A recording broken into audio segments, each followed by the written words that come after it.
Welcome to Accounting High. So we're cascading coaching. My coach coaches me, then I coach our leadership team, and then our leadership team coaches their teams, and it cascades down from there. I see the key of getting out of no man's land and creating a scalable team is when that coaching is done effectively at every level of the organization. How do you prevent that into turning into the telephone game? Yeah, that's a good question. May I have your attention, please? Welcome to Accounting High. It's freshman year at a brand new school. Here, we have no rules in place as we're on a mission to set our own traditions. So hang tight and learn with us as we grow. At Accounting High, you can expect to gain knowledge in a completely different way than what you may be used to, with some fun and oftentimes colorful conversations involving some of the best teachers in the accounting industry. Whether you loved high school or you hated it, here's your chance to be a part of an unforgettable experience redone. While you're here, don't forget to follow us on Spotify or subscribe on Apple Podcasts or wherever you may be listening to us right now so you don't miss out on any new episodes. And feel free to leave us a 5-star review letting us know how the school year is treating you. In addition, share this episode on social media, tagging us at Accounting High. So sit back, relax, and open your mind because class is in session. I repeat, may I have your attention, please? This is another public service announcement brought to you in part by Accounting High, the views and events expressed here are of the next generation of accounting and tech professionals leading this space. The events and suggestions are not to be taken lightly. Children should not partake in the listening of this podcast. Anything else? Yeah. So without further ado, introducing the star of our show, Scotty and Coach Olsen. we're gonna have a problem here.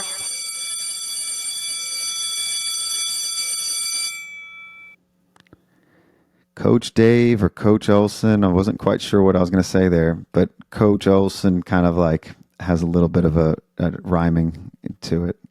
Yeah, that definitely takes me back to high school. So Yeah. I like it. Were you Coach Dave in high school or Coach Olsen?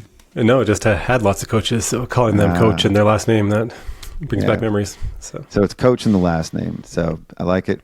Let's get started. We're on our third installment of the PX, the People Experience, brought to you by Nimbl or by Coach Olsen. Like this is our instructor here. I'm just like kind of in the room sweeping up. I've been cleaning the whole school here as the custodian, tidying things up, and now I'm in the class. I'm kind of sitting down because I'm interested in this. I want to learn more about this People Experience. We hear a lot about client experience. We don't hear too much about people experience. And on our third installment today is coaching. So, Dave, give us a brief overview of what we're going to be talking about today. yeah, the last episode we talked a lot about culture, and that's, I think, an important foundation, and it's also pretty high level. Now we get into the kind of nuts and bolts of how do we actually create the organization, how do we coach our team so that the culture remains intact and we actually get stuff done and fulfill the purpose of the business. So we're going to talk about that. Coaching. What does that look like? Creating leaders. That was the little subtitle I have for this episode. Coaching and creating leaders within our firms. Yeah, exactly. It's all about creating leaders throughout the organization. That's how we build a business that can scale, is if we have leadership at every level. If the leadership is only at the top, then there's a limit to where we can go, but we want everybody to be leaders. Yeah. So I've recorded a couple episodes since we did our first two, and I've started to see some patterns. It was something very similar that we talked about back at Accounting Salon this past year, being in no man's land. A lot of firms go from that solopreneur solo show to growing, and that means they hire people and they grow, and they're somewhat getting from, you can only go so far as a solo show. So they want to grow, their revenue, and they get to, past that 300,000-400,000 mark, and they've got a few people that are working, and they find that every person they hire is just doing a bit of everything that they were doing for their clients, and they continue just hiring people to fill the need and to fill the work. So one person's doing everything for their set of clients. And that's a pattern that a lot of firm owners go through because they don't know the first thing about setting up a structure, building a structure. And it's always dependent on them. For every step of the way, things always bottleneck up atop at the owner. And building leaders is very different because you're setting people up to not do client work, to not do all the things you were doing, but to do specific functions within a business. You know, maybe it's operations, maybe it's sales or administrative. You're hiring people from management levels that aren't doing production work. And that's different. That means you're going to be taking a hit in your margins. There's a lot of things that are going to be happening. And so, you know, one thing that you and I may have fast forwarded through the fact that they're going to be setting things up and structuring things differently to build leaders and to grow leaders within their firm, leaders that can take ownership of parts of the process and certain aspects of the firm without your guidance, maybe your guidance, but without needing you as the owner for any of those day-to-day decisions, without needing you for that. So you're going to need people that can show a little bit of leadership, but also make sound decisions on behalf of the firm. Did I do an okay job of explaining, you know, that whole idea of no man's land? Because beyond no man's land, you're scaling. That's when you've really started to scale. Yeah, I think you nailed it. I think the distinction is getting from that individual small organization through no man's land to what does it look like on the other side of no man's land. And that's when you've scaled. You have leaders in place that can run without you, and I think that's what you're saying is. And then what does that look like in the middle, and what is the common milestones? And you know, I think I'm sure different definitions and different milestones that different companies face, but I often hear the 500 to $1 million in revenue in accounting is kind of the beginning of no man's land. And then it can take 3, 4, 5 million before you feel like you're coming out on the other side as you construct the organization in that way. So we're going to talk about how to get there. Lots of peaks and valleys as you try to get there in different areas of growth. Margins, there's peaks and valleys as you continue to grow and get to that scaling point because you're going to take hits. But all throughout the way, it's very important to start having this mindset of I'm growing people as leaders, and I need to create the structure, create the roles, create what we're going to talk about today is the accountability chart. And with that in mind, that things aren't going to be dependent on you as the owner. People are going to do things without you, make decisions without you, and you got to be comfortable with that. Yeah, for sure. And there's a lot to look at. And I think this journey is very common in any kind of technician-led business. So a profession like accounting, often people start out as individual contributors, individual technicians, and then look to build a business around that. Probably law, some of the trades, a lot of them have a similar type journey. Professionals, a lot of knowledge workers and professional services always end up in that path, and that road led to siloed partnership model firms, and that's what we were calling managing a practice. That was the old way of running a practice, was MAP. That was the thing that was taught to a lot of accountants, professional services, and they turned into that partnership model where it was silos of partners that had their client base and they all just shared resources at an administrative level. And they weren't growing leaders, they were just growing technicians within their silos. So you'd have one large firm and each partner was working independently. They weren't all working toward one similar goal. And that's what our profession, basically the makeup of our profession, that's what it looks like now when you look at most firms. But the way you're running your firm, you're running a practice, which is what we call RAP instead of MAP. So from MAP to RAP, you're running a practice differently because you're running it like a business. And in order to run it like a business, you've got to have some of these key components that we're talking about. Yeah, and I think the terminology, I think, keeps us in that mindset sometimes too. Like even the word practice or firm kind of implies that technician-led, that technician. Mm-hmm. So maybe we call it, I don't know what the acronym could be, but basically, yeah, like you said, running a business, running a company, building a business as opposed to building just a practice. Well, no, we still have to use practice because rap has a P in it.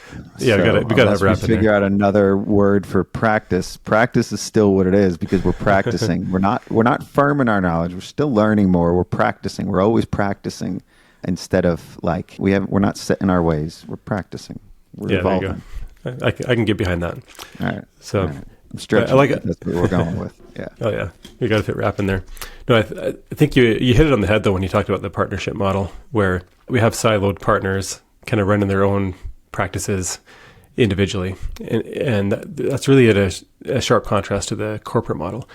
And when we say corporate model, we're not saying it has to be a corporation, but it's the corporate organization where you have a leader at the top, you have organization of C-suite executives or VPs or directors that are specialized in a certain department. So like in a partnership model, you may have a partner that a lot of times they're responsible for sales and they use their networks and their relationships or word of mouth with their clients to build up their sales. A lot of accounting firms don't have a dedicated sales leader or a sales team going out. Each partner is responsible for bringing in their own business. Yeah. And even HR is another specialized, we're talking about people here. The people organizations are often, maybe a partner is responsible for the HR function, and they might have lower level HR generalists kind of carrying out the work. But I'm not aware of many accounting firms that have high level people professionals that are creating that people experience. It's all usually up to the partners to create that experience. And, I'm sure a lot of them are well-intentioned, but it's just not their specialty. They're focused on being technicians about serving the client and building up sales. People's probably not on the top of their mind of how to create that experience for their teams. Yeah, they may have loosely just come up with some words that they put on the wall, and then things that they talk about doing, but this is really getting into the actions of how to do this intentionally. So yeah, when you have a CEO creating the vision, setting the vision, and then hiring a people leader who's that's all I think about is how do we create this experience for the team, and that's the corporate structure as opposed to the partnership model.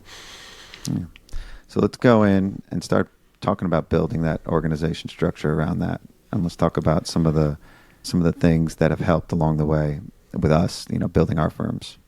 There's some tools and books that provide really good frameworks for doing this. One classic is The E-Myth by Michael Gerber, and that really addresses perfectly the technician moving into business and the idea of constructing an organization and not just, expanding, creating a job for yourself.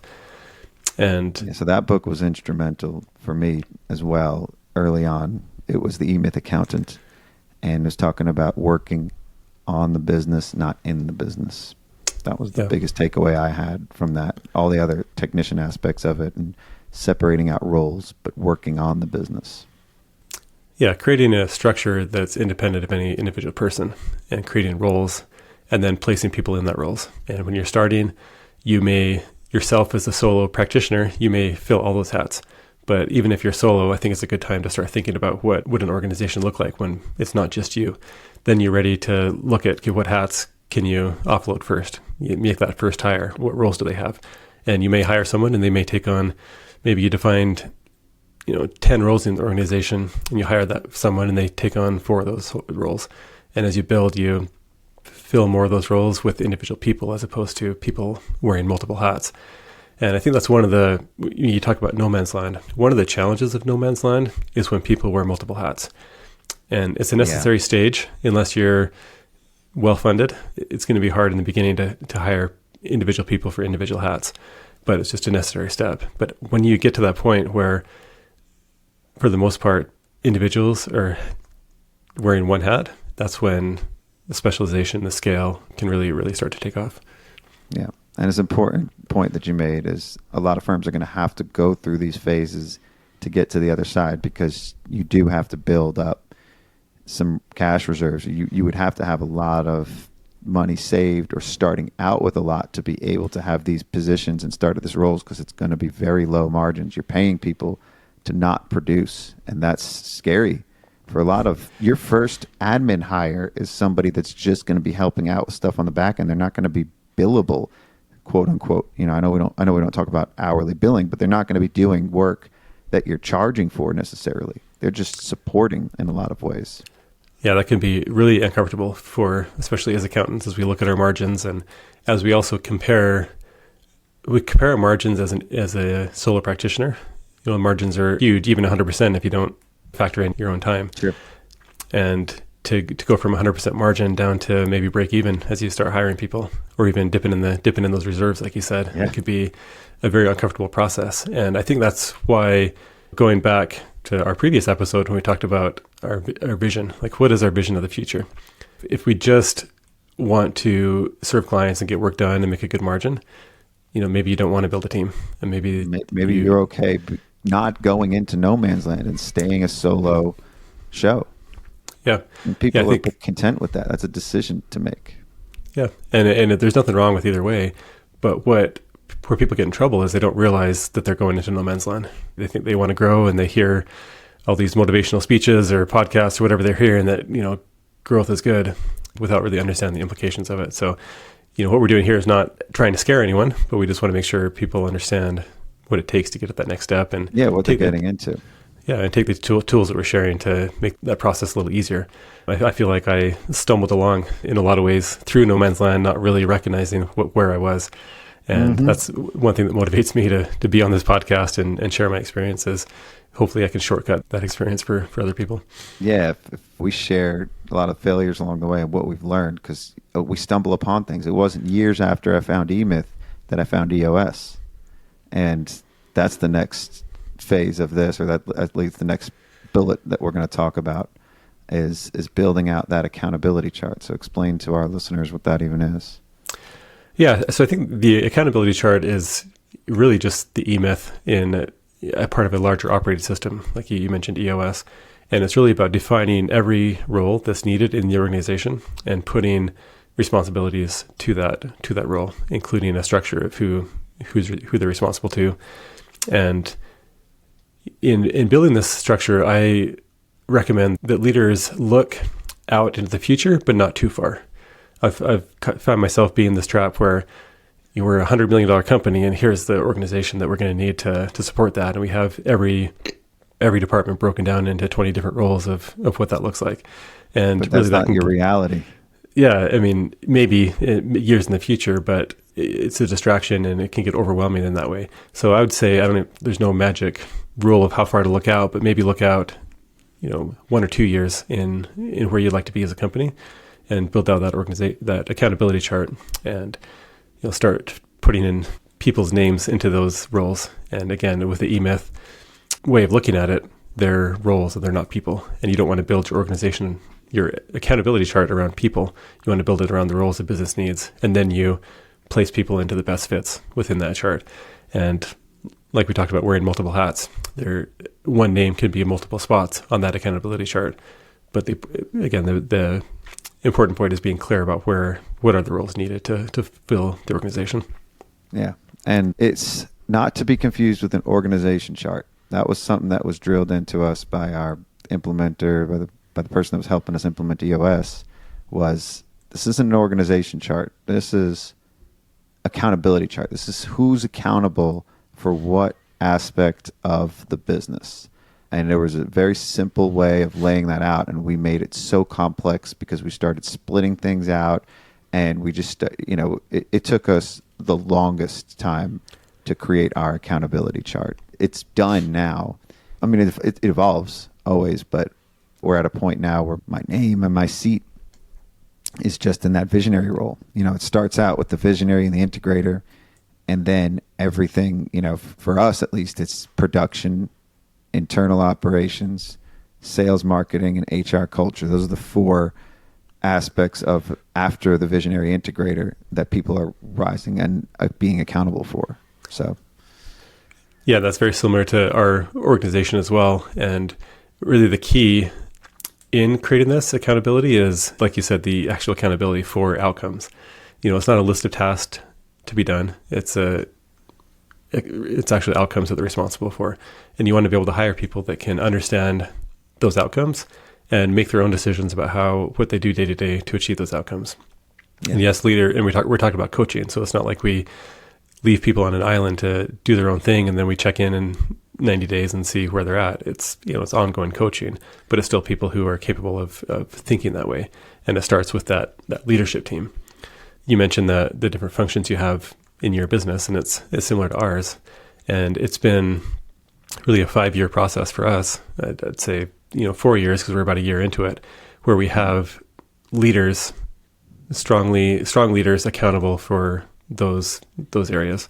And we have, you call it production, we have our client service director, leader, we have a people leader, we have our internal operations, that's our IT and finance, and then we have our revenue leader. We have a dedicated sales leader who is not an accountant, he's a sales professional, and he's accountable for the revenue growth in the business. So you got service, operations, revenue, and people. Yeah. So without going, we could do a whole episode just on accountability charts, but let's move on and let's talk about the next phases. Yeah. So within kind of bridging out from the accountability chart is, and this isn't specifically, part of EOS that I'm aware of, but it's looking at each role or each department, each area in the business, and what is the career path that is the natural progression in that area. And I think that's an important part of creating that people experience is not just what role are you filling today, but what is the possibility for the future. It's giving them in combination with the vision for where the business is going, giving people a vision for where can they go and what is the natural career path. And so we have that built into our accountability chart as, we're at a, client manager 1, and we can progress up through client manager 2 and 3 and onboarding specialist, assistant controller. So we have these career paths that define the accountability that sits at each level. And we can coach people, coming back to coach people on their career progression. And that's so important for an individual to know what's next, to see what that path leads. We didn't have that for a long time, and people would get frustrated, and that's why people would leave. That's why we would have turnover, because they didn't know what was next, and they wanted to be fulfilled. They wanted to grow. Yeah, it's a critical point in connecting the company vision to individual opportunity, because everyone's going to ask, what's in it for me? And that's not a selfish question. It's just this is great. The business is going there, but what does that mean for me? What does that mean for my career, my life, my lifestyle? And so we first need to understand, I guess it starts with people understanding themselves. What do they want out of their life and their career? And then the next step is the business. And by the business, I mean coaches within the business, understanding, getting that out of people and getting that out on paper, and then matching that to the vision of the business. And that's really where the scale comes, is people who are, aligned with their life and their business, and they're working together to fulfill on that vision. And what's the next point? Yeah, so the next point is talking about actual coaching, and what does coaching mean? What does that look like? And, I talked in the last episode about my executive coach and how important he has been in my development in seeing leadership and in building the company. And his name's Brandon Craig, like I mentioned. And, it'd be nice if we had, or it would be impactful if he was in the business coaching each of the people in their business. He's very skilled and experienced at that, but that's not scalable either. So we look at coaching as practical. Yeah. Yeah, not at all. So we look at coaching as cascading. We use cascading a lot in our business. So we're cascading coaching. So, my coach coaches me, then I coach our leadership team, and then our leadership team coaches their teams, and it cascades down from there. And that's really the key of getting out of no man's land and creating a scalable team is when that coaching is done effectively at every level of the organization. And we're leaders, going back to what we said before early on, is creating leaders at every level of the organization. How do you prevent that into turning into the telephone game? The game where you whisper something in one person's ear, and by the time you get to the end, it's something entirely different? Yeah, that's a good question. And it happens. That's human nature. And I wouldn't say we figured it out. This is part of the ongoing leadership that's required. It's not just, I coach the leaders that I work with, and I walk away and assume that everything's being communicated. It's cascading that leadership going down and then getting feedback going back up and communicating in different ways as well. So, we're communicating in the coaching sessions and one-on-ones each week. And then we have department meetings and team meetings and all hands and all these different communication channels attempt to get everyone on the same page. And people will need to hear the same message many times in the same way or a similar way before we can be united in that message. And if that in that telephone game, that message gets changed, it's going to create a lot of confusion. And that's the job of leaders at all levels, is to keep a pulse on what message is being received, what are people hearing, and how do we be consistent, united in that message. And it's not a one-time thing. That's one of the challenges and opportunities in business to do that. Yeah, it's important. Consistency. So what's the roles of a coach? What are the roles of a coach? Yeah, when we think of the coach, I think it's more about understanding where people are at in their job, in their career, and how they're feeling about it, as opposed to what they're actually doing. You talk about a boss or a supervisor or that implies more tactical, like what's getting done, what tasks are getting done, what does performance look like, as opposed to really understanding, thinking like a sports coach, really understanding the mindset, understanding the psychology of the person, how are they feeling about their own performance, how is their business fitting in with the rest of their life, and to the extent that it's relevant and people are willing to share is this working for people? Is there hours in their schedule and the demands on their job, does that work with the rest of their life? So it's really understanding the whole person and then fitting the business performance into that relationship and coaching them on specific aspect of performance and looking at metrics and the accountability chart, areas they're accountable for, and holding them accountable to that performance. Yeah. And holding people accountable, it's really important that you do have individualized time with your leaders and with the team. And cascading, I think, leads to people being, the people you're cascading to, they have people they're responsible for and that they're leading. So how do you give people individualized attention? How do you talk to people? Like, do you have one-on-ones? How do you do that? Yeah, so we follow the EOS structure in that we have our department L10s. And as far as I'm aware, at least in the formal structure, there's not a lot of talk about one-on-ones in the EOS structure. So we've layered that as a key part of our meeting cadence on top of that. Every one of our team members should have typically a weekly one-on-one. It can be bi-weekly depending on the role and the autonomy of the person, but somewhere between every week or two, having that one-on-one check-in. And what that looks like is being intentional about not making that tactical. And it can be very tough not to let those meetings just to fall into tactical. So the coachee may have a list of questions about what they're working on with clients or how to do this in this software or this process is working or isn't working. And those are things that can and should be addressed, but they shouldn't come first and they shouldn't dominate the conversation. The first part of that one-on-one should be, how are you doing? How are you feeling? How's your family? How's your workload? What's your feeling about your career direction and the path that you're on? And it doesn't need to be a deep, long discussion every week, but there needs to be that opening. So when something is on the person's mind, to have that opening to speak into it whenever they feel. Yeah, you need like to create the space to be able to communicate and have effective conversations. We do them quarterly. We do quarterly check-ins. Those are kind of our one-on-ones where the management team, they meet with the people that are under them every quarter to kind of make sure that things are still on course and we're still on the right path and have that open space to communicate one-on-one. Obviously, if it's needed more frequently, we do, but we found that that's been pretty effective. Quarterly conversations is what we call it. It might be part of EOS, but I know that it stemmed from our creating our systems and our cadences for our meetings. So I think the cadence is less important than actually creating that space. I think some businesses you may go months or years without really creating an opening for that. That's that no kind of cadence. Conversation. Yeah. There's zero cadence there. You need some kind of cadence, and it probably should be more frequently than once a year.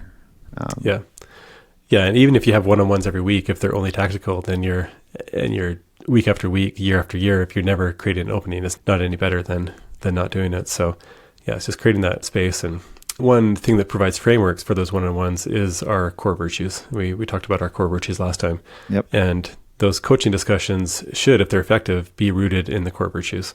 So it could be making sure that the team has those core virtues present. And maybe some of our leaders, we don't have a specific agenda. We don't want to script it too much, but some of our leaders take a core virtue with every one-on-one and review what it means and ask for examples or applications that they've seen. It could also be an opportunity to coach around performance too. If the coach notices a deficiency in one of the core virtues areas, it's an opening to address that feedback and head that off. We do have twice a year performance reviews that are formal, but those should be just a formality to check in. There should not be any surprises. It should be any performance concerns should come up in those week-to-week discussions. Cool. Yeah, I mean, it's really important to keep everything centered around some longer-term vision and those core virtues and keeping everything tied together too, because then, you let too much time pass and people lose focus and they lose sight of what's important too sometimes. So keeping things centered and having somebody guide that along the way is super important. Yeah, and just to recenter on that, we talk about cascading culture throughout the organization. And last time we talked about the elements of culture. So I just mentioned core virtues, but the whole vision and purpose of the company should also be cascaded and reminded through those one-on-ones. It's a good chance to, check in on, say, a person's understanding of where the company is going and how they align with that, and to make sure that's clear for each person throughout the organization. Yeah. So how do you handle the individual careers of everybody on the team? I mean, we're talking about keeping everything together and tied to that core vision, but everybody's got their own individual wants and needs and plans for themselves. Yeah, I think it's important for all these areas to have a system and a process in place. I mean, it's good to have the overall principles and vision and ideas, but I think it needs to be consistent, scalable, it needs to be boiled down to a specific process. One process that we follow is we call our career plans. And so each person in our company, we just launched this a few months ago, so we're in the process of building all these, but each person should have a documented career plan. And that's a combination of whatever lifestyle factors that they're comfortable with sharing, that are making known within the team. So it could be their goals in life that are outside of work. It could be their family and their schedule and the number of hours they want to work, things like that. And then combine that with the career opportunities we have within Nimbl. So I talked a minute ago about the progression paths that go along with the accountability chart. And so those career plans look at that possible career progression and document where that person would like to go and create a plan that would help them get there. So someone, for example, is at client manager 1 right now, and there's a few steps to go to get to controller over time. But if it's that person's desire to get to controller someday, we want that to be clear. And we want to be able to have some kind of tentative plan in place to develop the skills and experience needed to get to that role. I think it's just as valuable to understand that maybe somebody's at client manager 1 and they have maybe kids or elderly parents or something like that they're taking care of, and really career progression is not a huge priority for them. They want to perform well in their current role, but they don't have a desire to progress from there. They're happy just performing within that role. And that's just as good to know. And that helps us help people achieve their goals, whether they're lofty or whether they're just to keep going. Either way is great. Yeah. Yeah. Well, this is the key to retention. This is the key to keeping people, is keep them motivated and chart the course. Yeah, for sure. Yeah. Anything else to wrap us up or to tie up this conversation? Because this is critical in keeping people and keeping everybody motivated, is the coaching. It's a very critical component of the people experience. Yeah, no, I think that covers a lot of principles of coaching. We could talk for a long time about it, but I think that covers the main points. Did you talk about the book from Clayton Christensen? Yeah, Clayton Christensen, his book, it comes from an article. It's called How Will You Measure Your Life? And it's a great book about combining people's lives and business. And one thing that really stands out to me about that book is how much of an impact someone's work has on the rest of their lives. He gives an example, and I'll just summarize it at a really high level, but an executive who goes into work and they work for 10 hours, and in the course of that 10 hours, they feel validated and they have a chance to accomplish something and to make a difference, and they come home and they interact with their family. That's going to have a much different experience than if they go to work and it's drudgery and they have no vision and no path, and they get beat down all day, and then they come back to their family and they're going to be a much different person at home. And so it's really aligning all areas of life and progression in all areas. And in our how we operate and our goals, each area could be distinct in how we look at it, but really everything's together, everything's integrated. Our families, our health, our hobbies, everything comes together to be kind of a high performance person. And if any one of those areas are lacking, it's going to impact the other areas. Yeah, dope. Well, thanks a lot, Coach Olsen. And this has been the third part of our our people experience, PX3 today. Thanks a lot, and class dismissed.